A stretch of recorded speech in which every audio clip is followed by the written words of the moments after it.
Hello, everyone. Welcome into another episode of Bold Breakdowns here on the Guilty as Charged podcast YouTube channel, where the Los Angeles Chargers defeat the Kansas City Chiefs 27-21 in Sao Paulo in front of a pro-Chiefs crowd that did not rattle them. The first time they have beaten the Kansas City Chiefs in 1,440 days. September 26, 2021 to September 5th, 2025. Great win.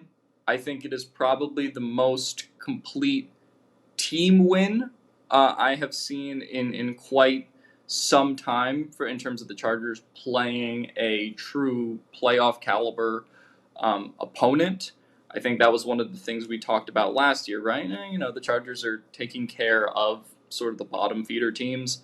How did they do against the good competition? And there was still, a gap, I would say, between them and, the top flight teams in the NFL and the over 500 teams they played last year. Yesterday was different. Yesterday it felt like they were on the same level, better for most of the game than the Kansas City Chiefs. Now, I think there will be questions about the Chiefs secondary and a lot of the things that they had to recalibrate on their team, but you can't take anything away from the Chargers. They went into hostile territory in a foreign country, against the AFC champions, and they come out on top. So absolutely great win. And just from a fan standpoint, I think a jolt of energy that the fan base needed to, have confidence in this team for one. But then two, I would also say there was just that moment, particularly when Mahomes completes the deep pass when Khalil Mack had him dead to rights, where your heart sinks to the floor and you go, oh, it's happening again. Even when they had the 3 and out to begin the second half, oh, it's happening again. And through all of that, Omarion Hampton running out of bounds, all of that, they come through and take the W against the Chiefs, despite all of the feelings of the ups and downs of the game, and some of those moments where you felt like, oh, the Chiefs are going to steal it from us again. So, great win, great confidence-inspiring win, of course. I want to start with Greg Roman first. Not something I usually say with these podcasts. I feel like when I did the show last year, I usually saved Greg Roman for the second half of the show if they had an offensive stinker and I wanted to talk about how great the defense was first. But man, he cooked last night. We'll talk about Herbert and we'll get into everything. But the thing I was most impressed with on offense was just his versatility in changing up, what we have come to expect Greg Roman to be. Now, some of that is just because, look, the Chargers have better personnel this year. They drafted 2 receivers. They brought Keenan Allen back. I think their tight ends, you can do more when you have Disley and Conklin in now that scheme. And the offensive line was blocking better, right? So some of these things just kind of work themselves out. But I think for Greg Roman to go, no, we're going to go super aggressive, pass out of play action, right? They ran 15 plays. 10 of their first 15 were passes. And, that pace kept up through the whole game. And there wasn't okay, hey, we're up 7, we're up 10. Let's run the ball. Let's establish it with Hampton or Najee Harris. They kept gunning for it. So just from that aggressiveness standpoint, credit to Roman there. But it was just the versatility of what Greg Roman discovered, a 4 wide receiver set that you can have 4 wide receivers out on the football field at the same time. You can have Trey Harris here, and you can have Quentin Johnson here, and you can have Conkey here, and Keenan Allen here. And he discovered that you can do that on a football field.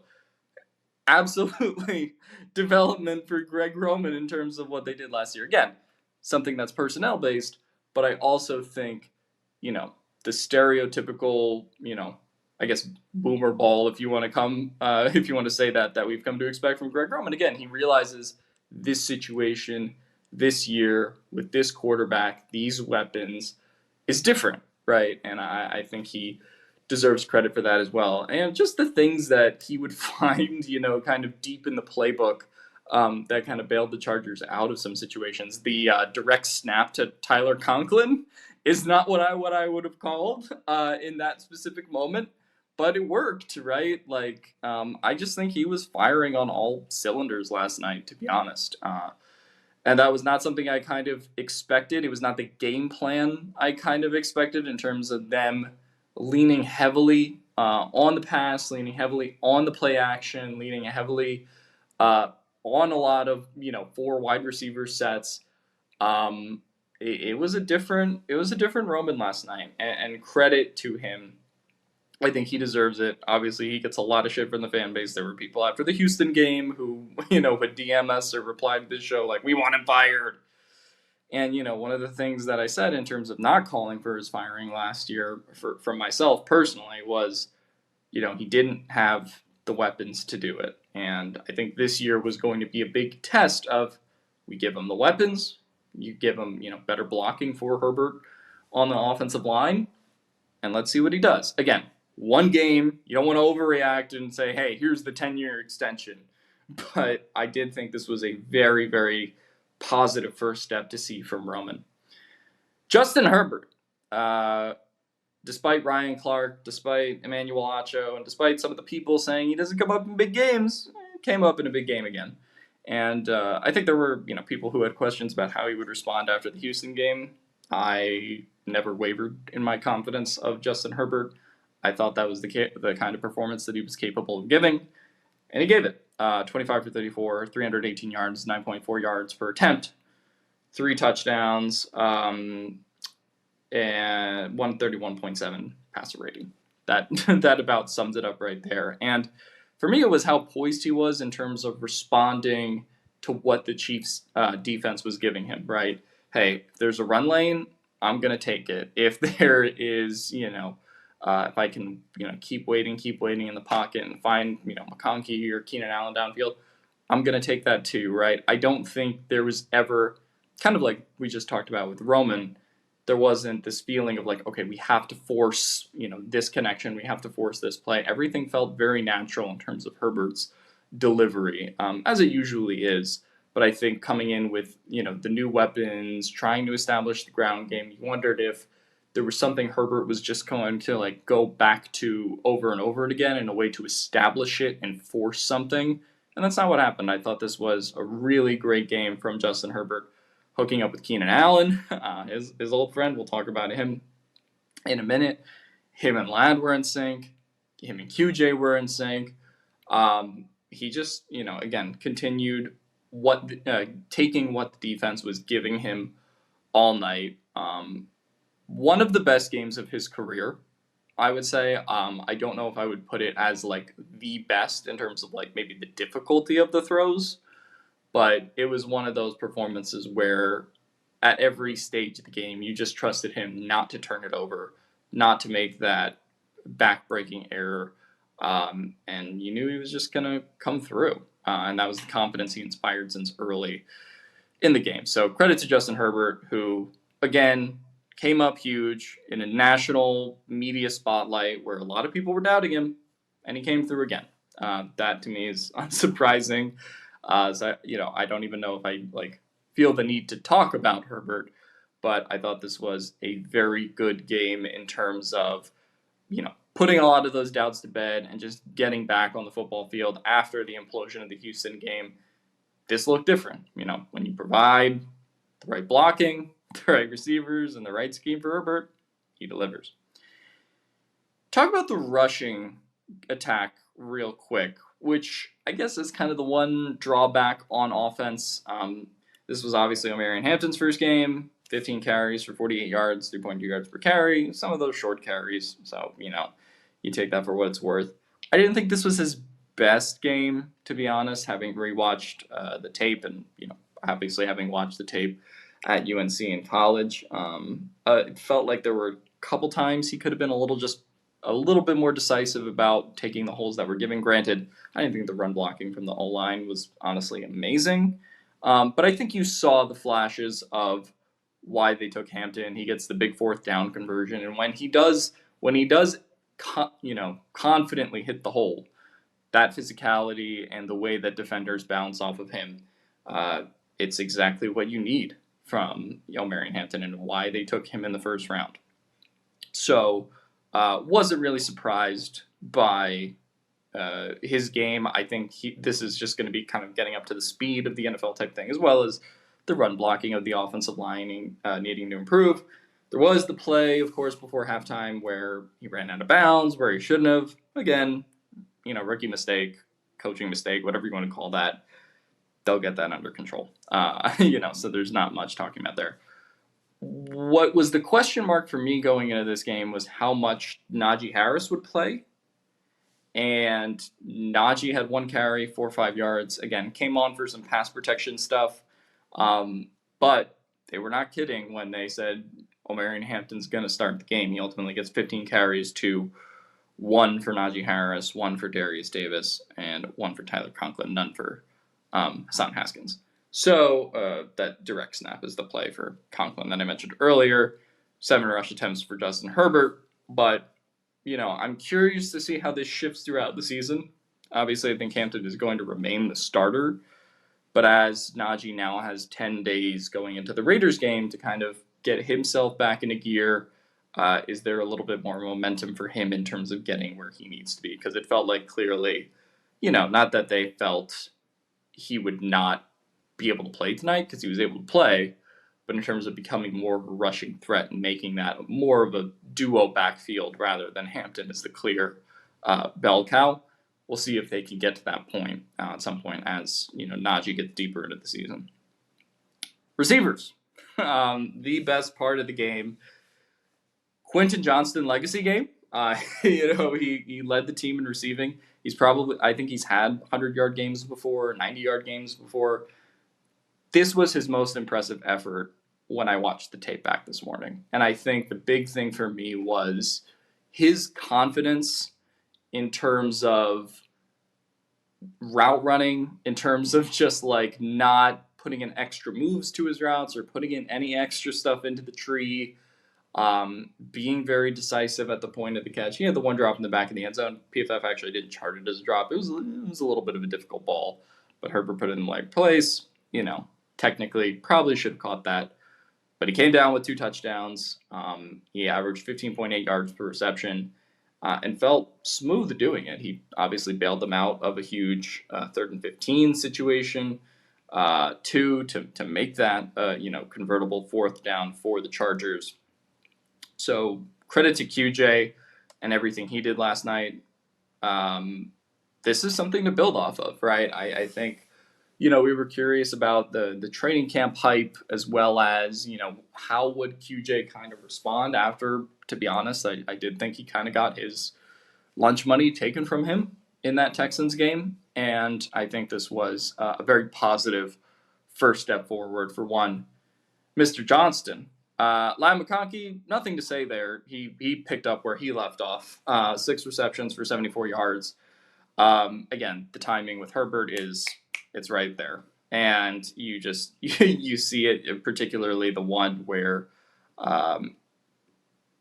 he's running across the side and then, gets that for a big first down. I thought that was really solid for Ladd. Again, like he's almost an assumed value at this point. We take him for granted sometimes with how good he is, but just creates so many explosive plays, knows when to be in the right spots at the right time.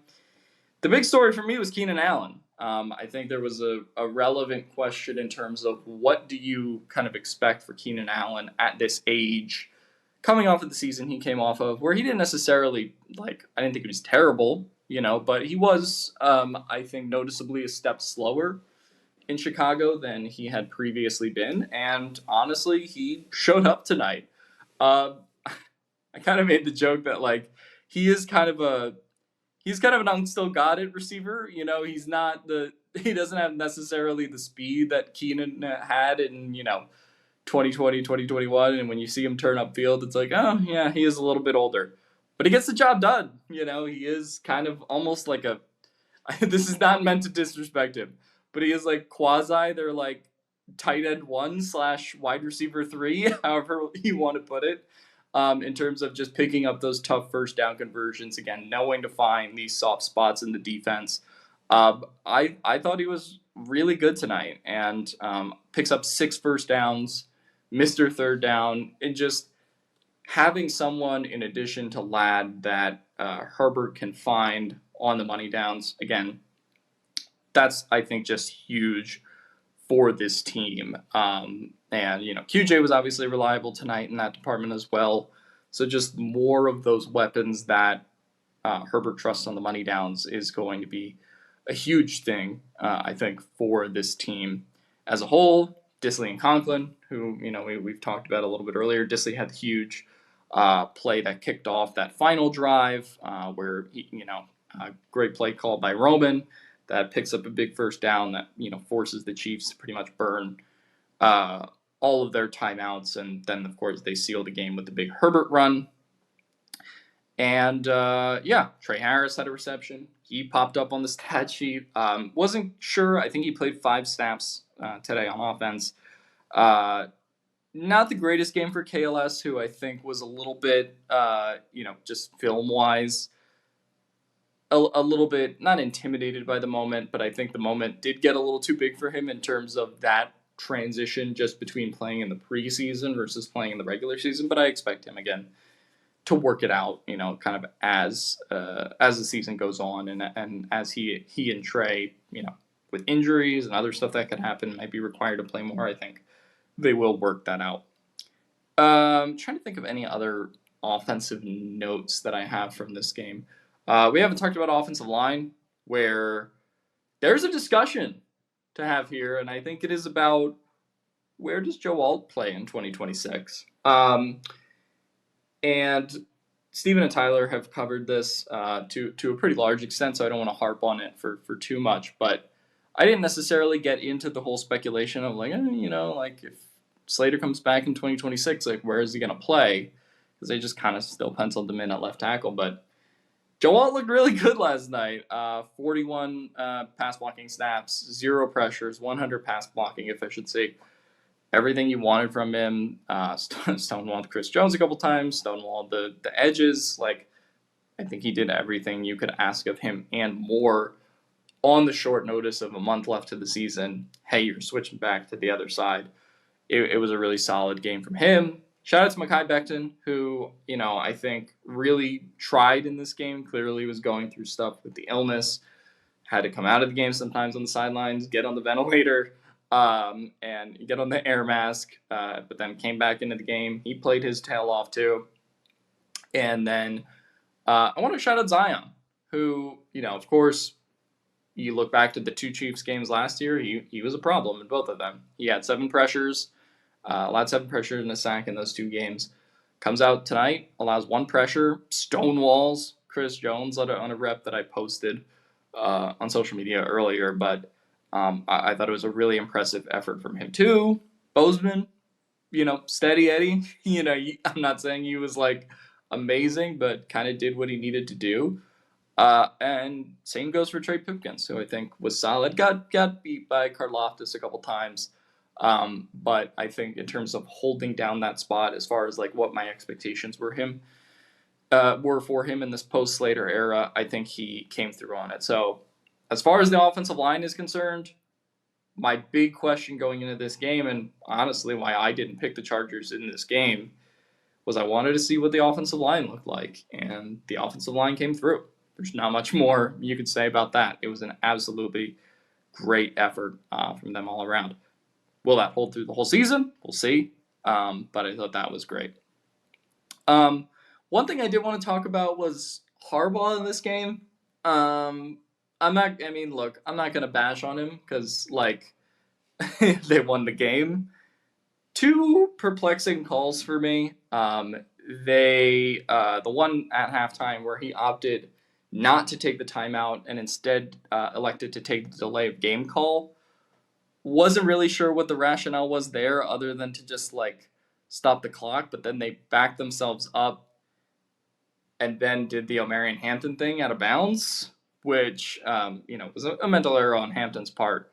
But I didn't understand Harbaugh going super conservative in that situation and turning what effectively could have been a 14-point game into a 7-point game with the Chiefs' field goal drive that then transpired after. People will disagree with me on this, but I don't care. I also don't love that they, when they went up 20-12, or when they went up 19-12, that they took the PAT instead of taking the 2-point conversion. Again, didn't end up mattering because the Chiefs missed the 2-point conversion, so Harbaugh exonerated to a degree. Would have liked to have seen them at least attempt that, because I don't think the Chiefs, obviously, even if they had tied the game up 19-19 and you missed the 2-point conversion, you're still up 7, right? That was kind of my whole thinking there. But the ability to go up 9, I don't know. I talked a little bit about this with Harbaugh last year, and I'm not going to necessarily bash him, like I said. I overall thought pretty good job tonight, but just 2 situational things that I think are of note, just because we kind of talked about Harbaugh in situational football last year being a little bit of a problem. But again, minor, instances, all things considered, given the win and given the fact that they still came out on top. That's about it for me, I think, on offense / coaching in terms of giving Roman his flowers. Like I mentioned, defense. Jesse Minter, I think, called a pretty solid game. Coverage breakdowns, like the one where Derwin built on the Kelsey touchdown, right? And, you can point to some a little bit sloppy secondary play, I think, from Gilman, who I didn't think was great. Molden, I thought was but overall, I think all the corners were lights out in terms of Tarheeb and Dante Jackson, who played pretty well. Cam Hart got beat a couple times, but I think overall he showed pretty good effort. Derwin was, a missile all around the field, like he always is. But I think he really set the tone on defense. And someone who I really want to shout out was Deion Henley, who had the huge 3rd down QB spy sack on Mahomes, where every time I have watched a Chargers-Chiefs game for the last 7 years, I was about to say a word I shouldn't use there. Every time they let Mahomes sneak out on 3rd down. They did it later in this game too, but that's beside the point. But that 3rd down QB spy sack where he didn't bite, he didn't overextend on his tackle and just kept Mahomes there, forces the Chiefs into a field goal. Beautiful stuff from Deion Henley. So it was nice, a great moment for him there. He had one where he just walloped Isaiah Pacheco before a run even started. And Derwin James was also in the backfield doing his thing. Great run defense. I didn't even know what the Chiefs' final rushing numbers ended up being.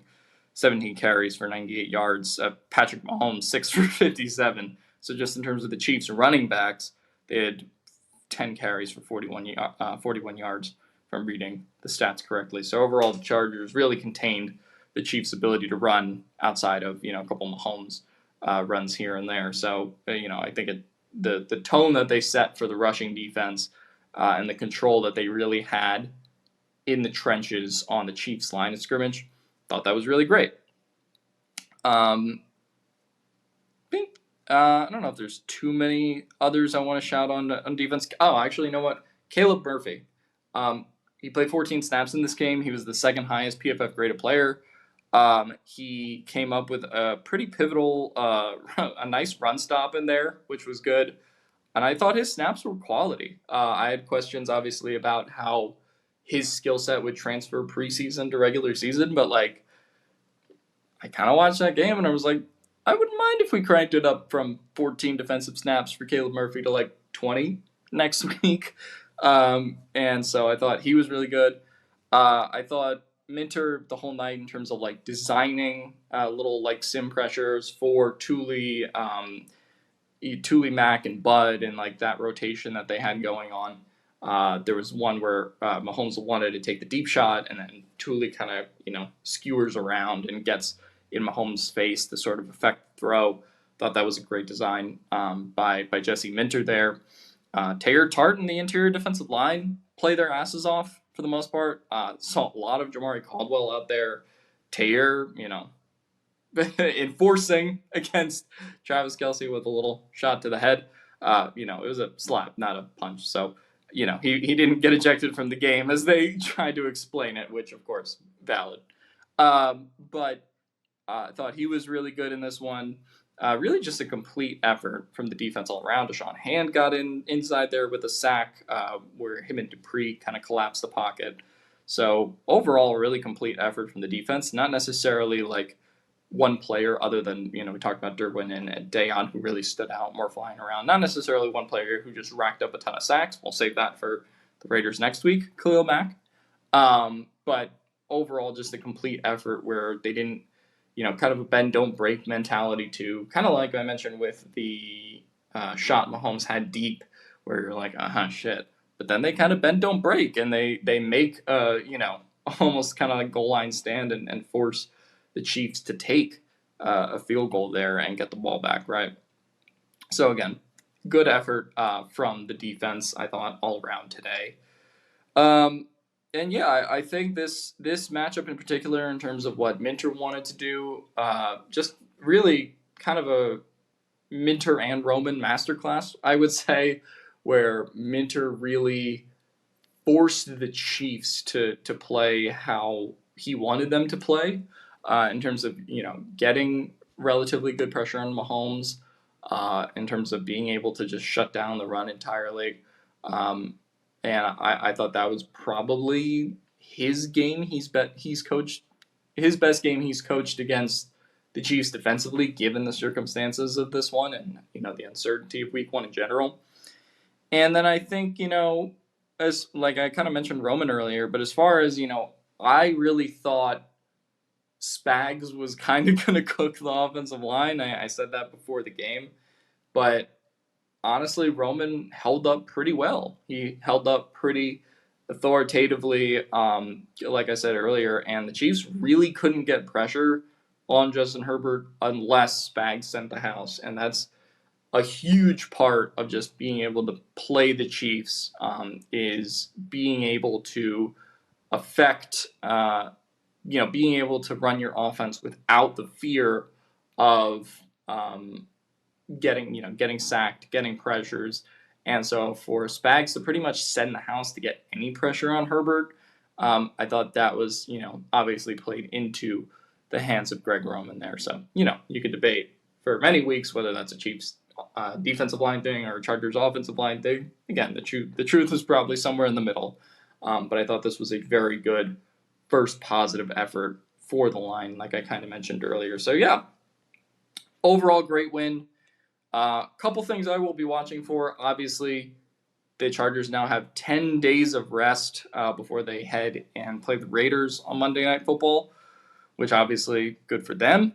And you play another divisional game next week.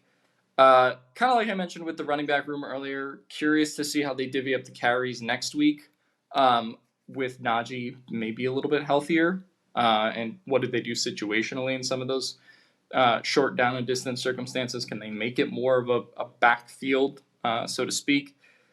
And then, yeah, I think overall, really good first showing from a team that, like, I think rightfully had some questions about it in terms of how is this offensive line going to play, in terms of, is this offense where it needs to be by week 1?